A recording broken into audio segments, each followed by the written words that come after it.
브라질 월드컵을 생각하면 뭐 좀 아쉬운 점들이 참 많이 있습니다. 그 중에 많이 논란됐던 것 중에 하나는 소위 홍명보 감독이 선수 선발을 썩 잘하지 못했다, 그런 이야기들이 이렇게 저렇게 있었습니다. 국가대표 선수를 뽑는 권한은 전적으로 감독에게 있습니다. 어느 누구도 타치할 수 없고 또 타치해서도 안 되죠. 그래서 감독의 전권을 주어서 자기가 팀을 만들고 지명에 부르는 그 지명권을 감독에게 줍니다. 그래서 나름대로 자기 팀을 만들고 또 이제 운영을 하게 되고요. 또 그만큼 또 책임이 있는 만큼 또 부담도 있고 결과에 대해서 책임을 지는 그러한 일들이 있게 됩니다. 아마 뭐 홍 감독이 전문가이기 때문에 우리가 보기에는 왜 저 사람이지? 라고 생각했지만 나름대로 다 생각이 있고 뭐 계획이 있어서 어떤 선수에게 몇 명을 특별하게 지명해서 뽑았습니다.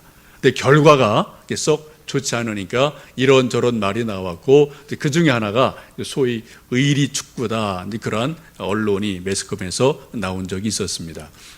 우리가 보기에는 뭐 잘 모르겠지만 전문가들 볼 때 좀 객관적인 것보다는 조금 친소 관계에 따라서 조금 뽑은 게 아니냐, 그러한 의구심이 있었던 것 같고 또 기대했던 몇몇 선수들이 그러한 또 실력 발휘를 제대로 못 해줘서 그런 논란이 있었던 것을 지금도 기억을 합니다. 지명권은 감독에게 있는 겁니다. 누가 이래라 저래라 말할 수 없고요. 또 경기 진행할 때도 누구 선수를 넣고 빼는 것도 감독의 고유한 권한이기 때문에 어느 누구도 어느 타이밍에 누구를 넣어라 누구를 빼라 이렇게 말할 수가 없어요. 그 결정권, 그 지명권은 감독의 고유한 권한이고 그만큼 또 결과에 대한 책임도 따르는 것을 보게 됩니다. 대통령이 누군가 당선이 되면은 이제 여러 이제 좀 사람들을 지명을 하게 되는데 그 중에 가장 중요한 자리가 소위 총리를 지명하는 일이 있게 됩니다. 그래서 총리 후보를 이제 어느 누구를 쭉 물색하다가 한 분을 딱 지명해서 이렇게 좀 언론에 공개를 하게 되죠. 근데 여러분, 총리 지명자가 되는 것은 우리 한국에서는 5천만 명 중에 한 명이에요. 아주 이건 대단한 일이죠. 5천만 분의 1이라는 확률을 가지고 대통령이 쭉 사람을 좀 살펴보다가 이 사람이 적합하다라고 여길 때 그분을 지명을 하게 됩니다.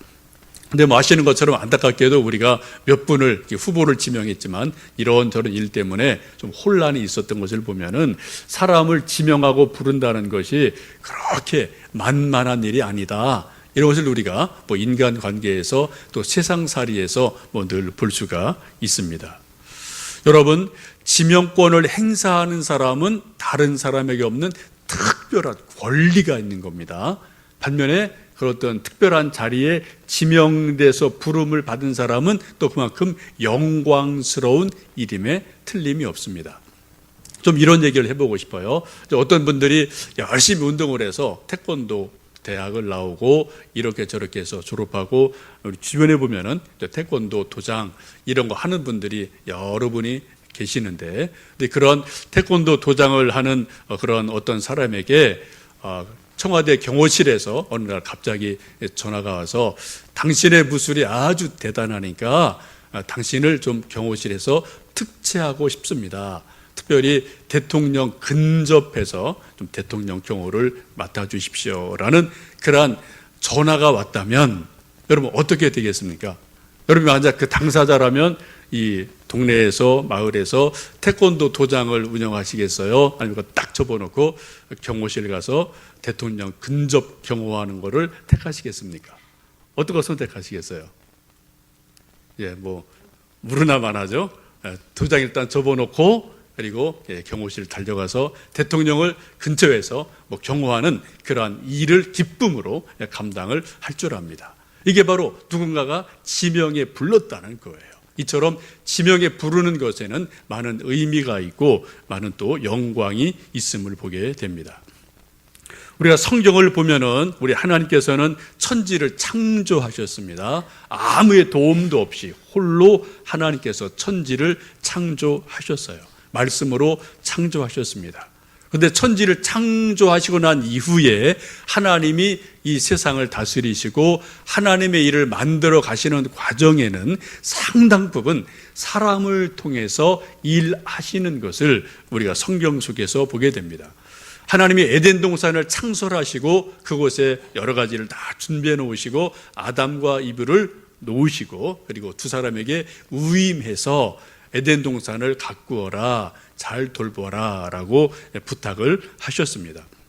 그런데 안타깝게도 아담과 이브가 범죄하게 되고 실수하면서 에덴 동산을 관리할 능력을 잃어버리게 되고 에덴 동산에서 추방을 당하는 일이 안타깝게도 있게 됩니다. 이것은 성경적인 사실이고 역사적인 사실이기도 해요. 그리고 모든 우리 아담의 후예들은 에덴 동산을 그리워하지만 거기를 갈 수 없이 그냥 이 세상 속에서 이렇게 저렇게 광야 같은 세상살이를 지금도 우리가 하고 있습니다. 우리 모든 인간들의 마음속에는 늘 사모하는 것이 있는데 언제 에덴 동산을 볼 수 있을까? 또 에덴 동산이 어디일까? 에덴 동산 어떻게 우리가 회복할 수 있을까? 어떤 그런 그리움들이 우리 모든 인간들의 마음속에는 근본적으로 깊은 곳에 자리 잡고 있기도 합니다. 근데 참 놀라운 것은요, 하나님이 그처럼 아담과 이브가 결정적인 실수를 해서 에덴 동산에서 추방을 당했음에도 불구하고 그 다음에 하나님의 일을 쭉 만들어 가실 때 그럼에도 불구하고 역시 사람을 통해서 하나님의 일을 하신다는 겁니다. 여러분 성경을 쭉 보십시오. 구약이든 신약이든 하나님이 하나님의 일을 하실 때 어떻게 하셔요? 하나님의 사람을 통해서 하십니다. 구약에 보시면은 제사장을 부르시든지 선지자를 부르시든지 또 누군가를 불러서 하시고, 신약에 보시면 12제자를 부르기도 하시고 또 다른 제자들을 부르시면서 사람을 그때마다 사람을 세우셔서 사람을 통해서 일하십니다. 물론 긴급한 경우, 아주 긴급한 경우는 하나님이 직접 거기에 개입하시게 되고 하나님의 천사를 보내셔서 일하실 때가 있지만 대부분의 경우는 사람을 세우시고 사람을 통해서 일하시는 것이 하나님 일하시는 방법임을 보게 됩니다. 여러분, 하나님의 일하시는 큰 틀은 사람을 통해서 일하신다는 거예요. 이게 성경적인 아주 중요한 원리인 것을 보실 수가 있습니다. 오늘 함께 읽으신 이사야 43장 1절 말씀에 이렇게 말씀합니다. 야곱아, 너를 창조하신 여호와께서 지금 말씀하시느니라. 이스라엘아, 너를 지으신 이가 말씀하시느니라. 너는 두려워하지 말라. 내가 너를 구속하였고 내가 너를 지명하여 불렀나니 너는 내 것이라 라고 말씀을 하십니다. 이 말씀 보시면 하나님을 어떤 분으로 소개하십니까? 하나님은 창조하시는 분이시다. 우리 야곱을, 인간을 창조하신 분이다. 지으신 분이다 라고 분명하게 말씀합니다. 7절에도 그렇게 말씀하죠. 내 영광을 위하여 창조한 자를 오게 하라. 그를 내가 지었고 그를 내가 만들었느니라. 1절, 7절에 계속 반복되는 그 말씀이 창조했다, 만들었다, 만들었다, 만들었다. 이 말씀이 계속해서 반복되는 것을 보게 됩니다. 곧 성경이 말씀하시는 하나님을 한마디로 딱 말씀드리면 창조주 하나님이시다. 이것이 성경이 말하는 아주 중요한 하나님 이해이고 우리 믿음입니다. 우리가 다 함께 믿음의 집을 지금 지어가고 있는데요. 믿음의 집을 든든하게 크게 잘 지으려면은 기초석이 단단하셔야 돼요. 근데 우리 믿음의 집을 크게 든든하게 짓는데 가장 중요한 첫 번째 기초석이 무엇일까요? 그 기초석은 바로 창조 신앙입니다. 어떤 신앙의 개념 몇 가지를 딱 정리하시면은 우리 믿음의 집이 견고하게 설 수가 있어요. 그중에 가장 기본적인 맨 밑바닥에 있어야 될 우리 믿음의 개념, 그것이 바로 창조 신앙이에요. 하나님이 어떤 분이라고요? 하나님은 창조주 하나님이시다. 하나님이 천지를 창조하시고 우리 인생을 창조하시고 바로 나를 창조하시고 내 아들, 딸을 창조하셨다. 이 믿음이 분명하면은 그 믿음 안에서 우리 믿음이 든든하게 서게 됩니다. 이 창조 신앙이 헷갈리면은요, 그 위에서 모든 신앙 다 흔들리게 되고 무너져 내릴 수가 있습니다. 여러분, 창조신앙을 가장 명백하게 말씀해 주시는 성경이 어디 있습니까? 우리는 성경을 통해 하나님을 알지 않습니까? 하나님의 창조신앙을 우리가 믿을 수 있는 가장 분명한 성경 말씀 어디예요? 창세기 1장 1절 말씀. 태초에 하나님이 천지를 창조하시니라. 이 말씀 믿으시죠? 여러분, 이것은 창세기 1장 1절이라는 어떤 상징성이 있을 뿐 아니라 사실은 이게 우리 모든 성경의 가장 중요한 천문이에요. 천문. 이것이 믿어지면 그 다음에 이것이 다 믿어집니다. 근데 창세기 1장 1절 말씀이 글쎄, 그러면 그건 그 다음부터는 이제 뭔가 꼬이게 돼 있고 흔들리게 돼 있어요. 여러분, 성경은 처음 시작하는 첫 말씀이 태초에 하나님이 천지를 창조하셨다라고 분명하게 말씀을 합니다. 그런데 안타깝게도 우리가 살고 있는 이 세상은 어때요? 전혀 반대로 갑니다. 우리들이 배웠던 학교, 또 우리 아들, 딸들이 지금 다니고 있는 학교에서 가르치는 모든 공부의 내용이 사실 뭐예요? 진화론의 근거에서 과학을 가르치고 여러 가지를 공부를 배우고 있습니다. 여러분도 궁금하시면 이렇게 좀 자녀들, 초, 중 이런 아이들 한번 이렇게 과학 이런 데 한번 책 이렇게 좀 보시면 그런 내용이 조금 나와 있는 것 보실 겁니다. 여러분 공부하실 때나 또 우리 지금 자녀를 공부하는 이 시대도 그렇고요. 과학이나 어떤 책 속에 하나님이 천지를 창조하셨다라는 창조 신앙을 언급하는 책은 하나도 없어요. 공식적으로. 그죠? 그러나 반면 공식적으로 모든 것은 진화론에 입각해서 아주 먼 옛날에 많은 아메바가 생겼는데 어떻게 쭉 자라다가 뭐가 돼서 결국 인간으로 사람으로 진화했다. 이런 것을 가르치는 것이 우리 모든 학교의 가르침이고 교육 내용입니다. 그러다 보니까 어떻게 돼요? 사람들 마음속에, 우리 심지어 믿는 사람들 마음속에도 창조론을 믿으면서 한편으로는 약간의 진화론적인 그런 뭔가가 있단 말이에요. 여러분, 진화론은 무신론적이고 유물론적인 그러한 사상을 근거로 하고 있습니다. 그래서 이 진화론에 근거돼서 가치관이 형성되면은 다 모든 것을 유물론적으로 보게 돼요. 물질적으로 보게 돼요. 무신론적인 가치로 보게 됩니다. 여러분, 가끔 우리가 사회에서 없어야 될 일이지만 좀 안타까운 것들이 어떤 술 취한 사람이 어떻게 난동부리다가 누구를 죽였다. 또 정신이 조금 좀 이상한 사람이 어떻게 하다 누구를 또 살해했다. 이런 기사들이 종종 나오지 않습니까? 근데 참 우리가 이해할 수 없는 것이 술 취해서 누구를 때리든 누구를 죽였으면은 거기에 상당한 벌을 아주 무겁게 받아야 돼요. 그죠? 근데 단순하게 술 몇 잔 먹었다는 것 때문에 그게 팍 줄어든단 말이에요. 그 말이 안 되는 거죠. 그죠? 이런 것들이 왜일까요? 다 제가 볼 때 이런 건 다 무신론적인 그러한 어떤 가치관들이 있기 때문에 그래요. 우리 사람이 하나님의 형상대로 존귀하게 지음받았다면 어떤 경우도 그런 것을 그렇게 단순하게 이해할 수가 없을 것 같습니다. 그런데 다 어떤 물질적이고 무신론적인 가치관들이 세계를 쫙 덮고 있기 때문에 우리가 이해할 수 없는 그러한 일들이 이 세상 속에서 아주 많이 있습니다. 손해 당한 사람, 죽임 당한 사람의 인권은 말이 없어요. 근데 그것을 상해를 가하고 또 폭행을 하고 했던 그런 사람의 인권은 너무 많이 또 부상을 시켜서 말을 하는 그러한 일들이 이 세상 곳곳에 있음을 보면서 좀 답답한 마음을 금하지 않을 수가 없습니다. 여러분, 하나님께서는 천지를 창조하신 창조주 하나님입니다. 근데 우리가 전도를 하다 보면은 많은 사람들이 너 하나님이 창조하는 거 봤어? 그런 질문을 할 때가 종종 있습니다. 여기 좀 말하기 참 곤란한데요. 여러분 어떻게 믿으시겠어요? 여러분 하나님이 천지를 창조하시는 거 보셨습니까? 우리가 봐야 믿죠. 근데 못 보셨는데 어떻게 믿어요? 마치 그 질문은 이런 것과 비슷하다고 봅니다. 어린 아기가 이제 한 30살 돼서 막 이제 말을 배우고 조금 인식이 생겼을 때 엄마, 아빠야, 또 할아버지, 할머니에게 좀 이제 가르쳐 주지 않습니까? 그때 그 애가 어떻게 엄마가 내 엄마야? 어떻게 아빠가 내 아빠야? 라고 질문하는 것과 똑같은 거예요. 그 어린아이가 마치 말하기를 엄마가 나를 낳는 것을 보여줘. 그럼 내 믿을게.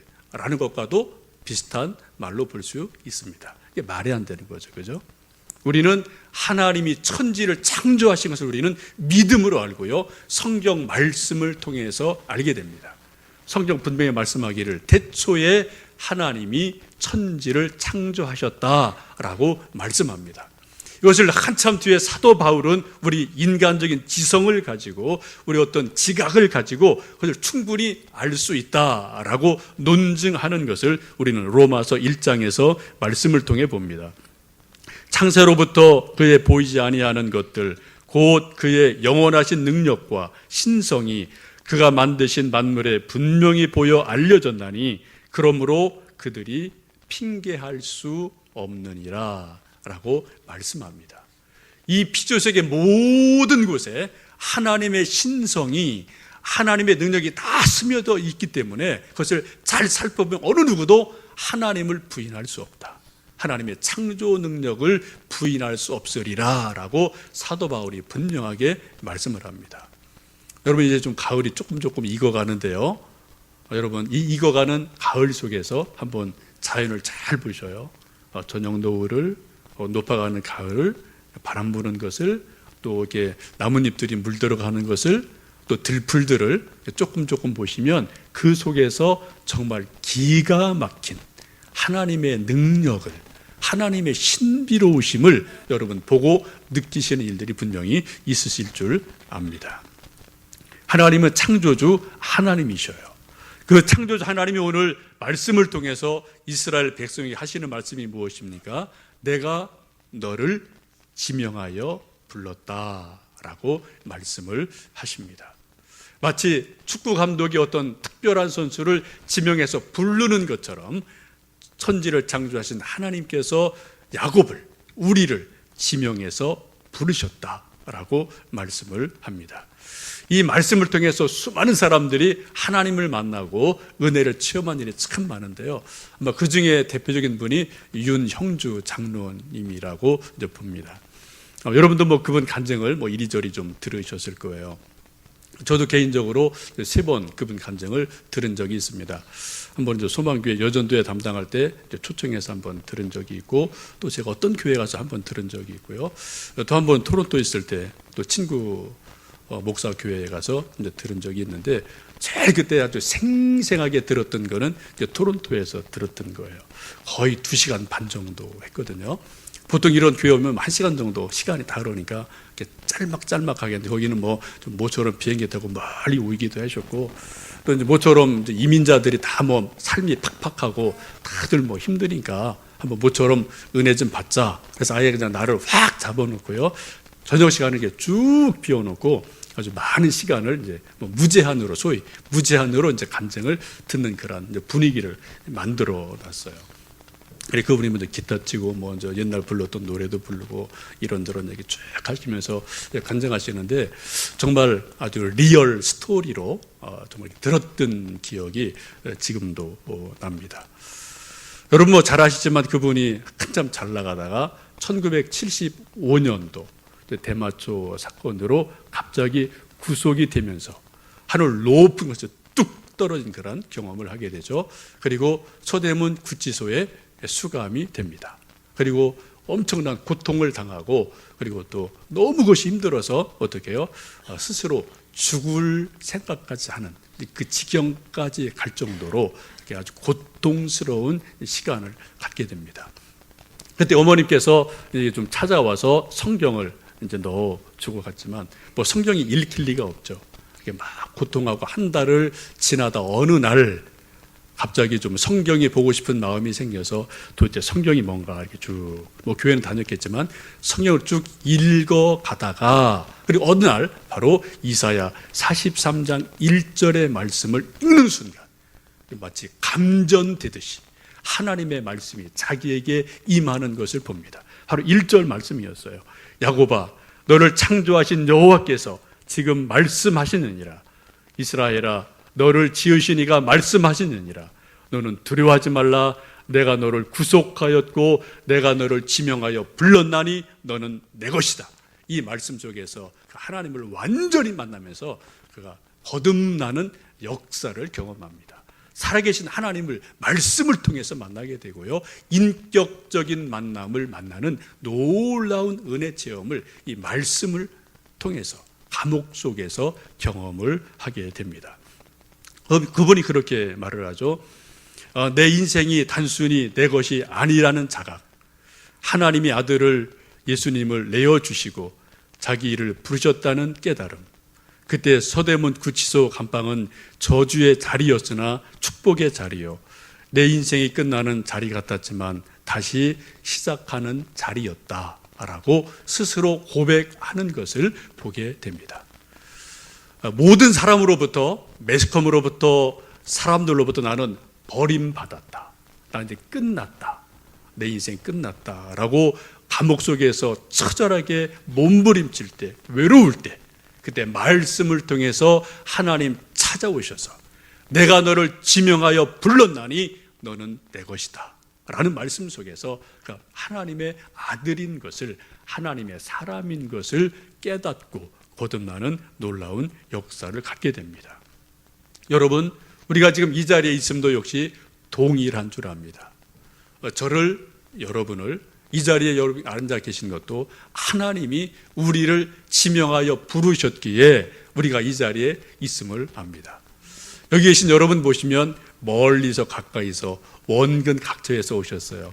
멀리 서울에서 오신 분도 계시고요, 또 양평에서 오신 분도 계시고요, 또 가까이서 오신 분도 계시고요. 하여튼 소위 원근 각처 동서남북에서 이렇게 저렇게 오셨습니다. 여러분 왜 여기 오셨어요? 하필이면요. 아주 교회들 많이 있고요, 여러분 댁 가까운 데도 많이 있고 여기저기 큰 교회도 있고 많이 있는데 왜 이쪽으로 오셨습니까? 우리가 믿음으로 고백하는 것은 하나님께서 나를 지명하여 부르셨기에 내가 여기 있다라고 우리는 고백하지 않을 수가 없습니다. 여러분, 왜 그럼 하나님이 지명하여 야곱을, 우리를 부르셨을까요? 5절에서 7절 말씀을 보시면 그렇게 말씀합니다. 동서남북에서 하나님의 사람들을 불러 모으시기 위해서 우리를 지명해 부르셨다, 우리를 세우셨다, 일꾼으로 부르셨다라고 말씀을 합니다. 축구 감독이 선수를 선택하고 지명하는 것은 축구를 잘하도록 하기 위함입니다. 또 예수님이 12제자를 선택해서 지명해 부르신 것도 하나님의 일을 잘하도록 그런 의도로 부르시고 이끄심을 볼 수가 있습니다. 2년 전에 이곳에 이제 광교 소망교회를 하나님 세우셨고요, 이제 저희들 다음 주가 이제 2년 되는 이제 창립 주일, 생일이기도 합니다. 저도 가끔 기도하면서 하나님 왜 제가 광교회에 있습니까? 또 제가 왜 이곳에 교회를 개척했습니까? 이제 아는 것도 많은데 솔직히 모르는 것도 있어요. 제가 좀 아둔하기 때문에 100% 다 저는 알지를 못합니다. 여러분, 우리 인생을 살다 보면은 우리 인생에는 참 놀라운 신비들이 참 많습니다. 여러분 인생이 다 이해돼서 사십니까? 여러분 부부관계, 부모와 자녀관계, 직장에서 이러한 저러한 일, 또 세상에서 이러한 저러한 일들 다 이해가 다 명쾌하게 100% 다 이해가 되셔서 하루하루 살아오셨나요? 지금까지 살아오셨나요? 이해돼서 살 일도 있지만 어떻게 보면 이해되지 않는 일이 훨씬 더 많아요. 분명히 이걸 이렇게 돼야 되거든요. 근데 이게 저렇게 됐어요. 이해가 안 돼요, 도저히. 이게 공식으로 봐도 안 되고 원리로 봐도 이건 분명히 이거야 되는데 결과가 이렇게 된 일이 참 많지 않습니까? 그걸 우리가 어떻게 해석을 해야 될까요? 여러분, 우리가 인생을 살다 보면은 우리 가정에서의 자그마한 일이든 직장에서 이런저런 일이든 조금 넓게 봐서 어떤 우리 인생 전체에서 나는 분명히 이쪽인데 일이 조금 이쪽으로 갈 때가 있단 말이에요. 그때 그것을 풀어가는 아주 중요한 그러한 우리 신앙의 개념이 있습니다. 이것이 딱 정리되면은 또 믿음을 우리를 단단하게 세우는 그러한 것이 있어요. 그게 무엇일까요? 바로 섭리라는 겁니다. 세상의 원리로 해석이 안 되는 게 많습니다. 수학 공식으로 해석이 안 되는 게 많습니다. 경제 원리로 해석이 안 되는 게 너무나 많습니다. 그럼에도 불구하고 우리가 하나님의 섭리라는 눈으로 보면은 어떠한 게 보일 때가 있어요. 의미가 해석이 될 때가 있어요. 윤곽이 나올 때가 있습니다. 하나님의 섭리라는 것으로 보시면은 우리가 이해할 수 없는 것, 보이지 않는 것이 보여요. 이해가 돼요. 여러분, 저는 그런 게 아주 분명하게 저 나름대로 있습니다. 여러분 어떠십니까? 지금까지 인생을 살아오시면서 하나님의 섭리, 하나님의 경륜, 하나님의 이끌어오심, 이런 것들 여러분 언제 느끼셨고 어떻게 또 여러분에게 적용이 되시고 어떻게 또 여러분에게 실제적으로 역사를 하고 계시는지요.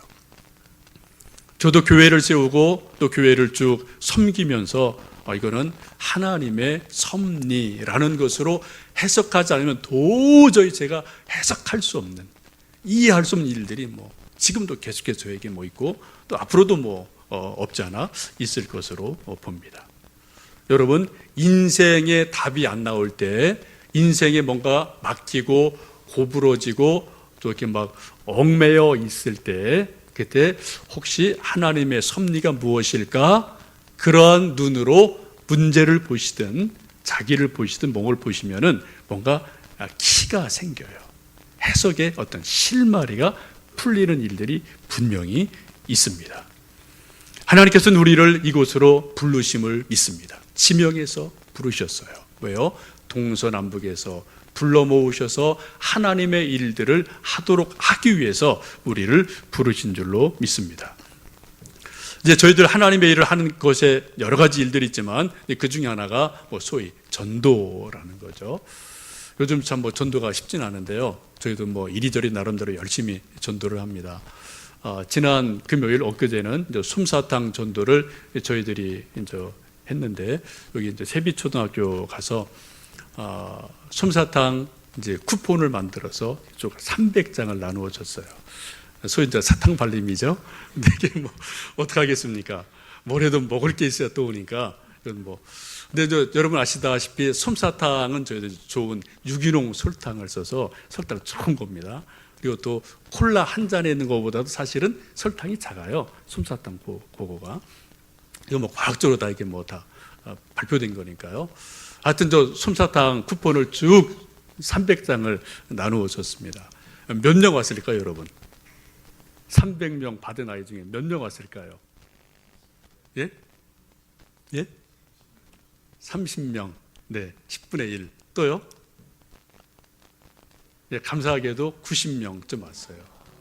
상당히 많이 왔죠. 그래서 90명쯤 와서 이제 사무장님 만들고 전자님들도 이제 영접하고 또 이야기 나누고 시끌벅적 이제 지냈는데, 그러면서 우리들의 이제 속 생각은 어떻게 하든 아이들에게 피곤한 주말 또 좀 피곤도 풀어라도 있지만 또 이제 교회를 소개하고 또 복음 전하는 게 또 우리들의 속 생각이니까 가능한 한 하여튼 이제 조금 이야기하고 교회 다녀봤니? 이런저런 질문을 쭉 하면서 했는데, 한 10여 명 정도가 이제 이렇게 쭉 얘기를 이제 걸어보니까 저쪽 이사 오기 전에 저쪽에서 다니다가 이사 와서 안 다녀요, 쉬고 있어, 이런 아이들이 꽤 있더라고요. 감사한 거는 어제 토요일 영어 그 교실에 한 명이 왔습니다. 얼마나 더울지는 모르겠는데 저희들 계속 이제 기도하고 또 꾸준히 이게 좀 아이들 접촉하고 친근하게 하다 보면은 이제 아이들이 먼저 교회로 들어올 수 있겠고, 또 아이들 통해서 이제 아이들 말이 그래요. 엄마 아빠 지금 피곤해서 안 다니셔요. 또 이사 와서 아직 그냥 그러고 계세요. 이런 애들이 꽤 있더라고요. 그런 아이들을 통해서 또 이제 엄마 아빠 잠든 영혼이 또 이제 일깨워지는 그런 일들이 있지 않을까 기대를 하고 있습니다.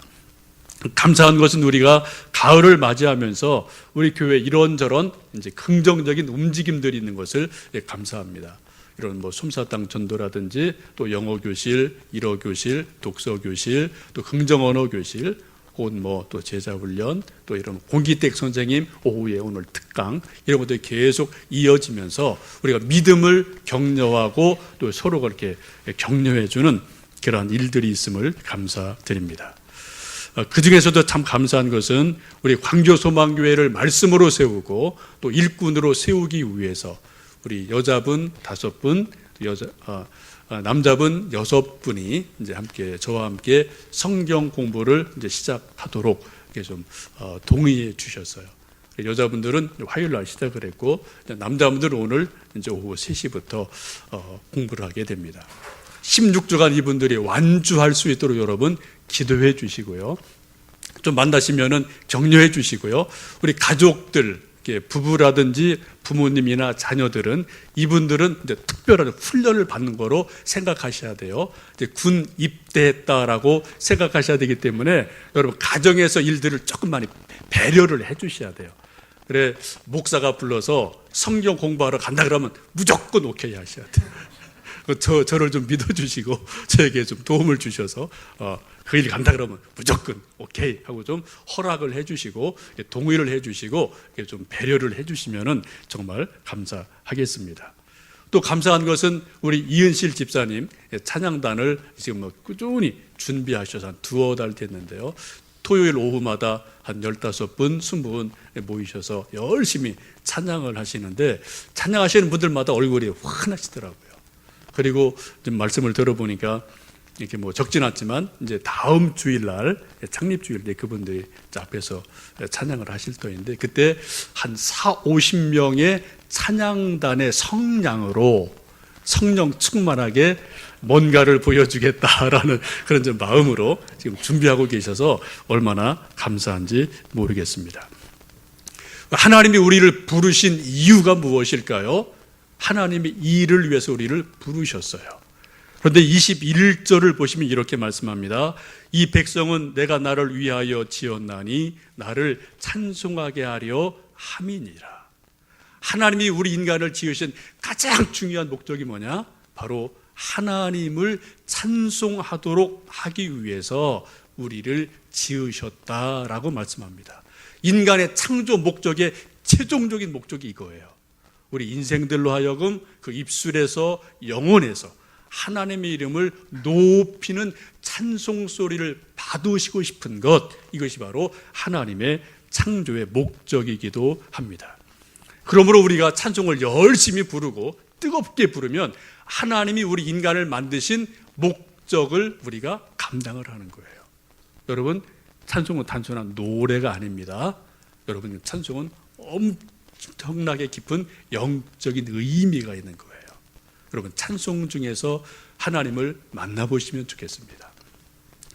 시편 22편 3절에 그렇게 말씀합니다. 이스라엘의 찬송 중에 계시는 주여, 주는 거룩하시나이다. 하나님이 어디 계시다고요? 이스라엘의 찬송 중에 하나님이 거하신다고 말씀합니다. 그 하나님은 거룩하시다고 말씀하세요. 우리 신앙의 목표를 한마디로 말씀드리면 거룩입니다. 하나님의 거룩까지 우리가 닮아가는 거예요. 근데 그 거룩을 어떻게 해요? 하나님이 찬송 중에 계시기에 자꾸 우리가 찬송을 부르다 보면은 그 임재 중에 거하시는 하나님을 닮아가게 되고 우리가 거룩하게 된다라고 성경은 말씀합니다. 이제 좀 날씨가 조금은 쌀쌀해지고 곧 겨울이 다가올 텐데 여러분 저 겨울 되면은 몸이 좀 춥고 좀 얼 때가 있지 않습니까? 이 온몸을 좀 따뜻하게 만드시려면 어떻게 하셔야 돼요? 집에 들어가서 이불 속에 쏙 들어가시면 돼요. 또 아니면은 따뜻한 이제 목욕탕에 가셔서 따뜻한 물에 몸을 이렇게 담그시면은 우리 몸이 어느새 이렇게 따뜻하게 변화되는 것을 볼 수 있습니다. 마찬가지입니다. 우리가 하나님의 거룩하심을 배워가는 것, 닮아가는 것, 가장 좋은 것은 오늘 시편 22편 3절에 있는 말씀처럼 이스라엘의 찬송 중에 거하시는 하나님께로 나가시면 돼요. 어떻게 해요? 찬송 부를 때 하나님이 임재를 하십니다. 그때 그리고 그 임재 속에서 내가 더불어 거룩해지는 것을 우리가 배울 수가 있게 됩니다. 하나님은 우리를 이 시대 지명해서 부르셨습니다. 여러분, 하나님의 지명에 부르신 부르심에 응답하며 하나님의 영광을 함께 높여가는 복된 삶이 되시기를 간절히 축원합니다. 함께 기도하시겠습니다.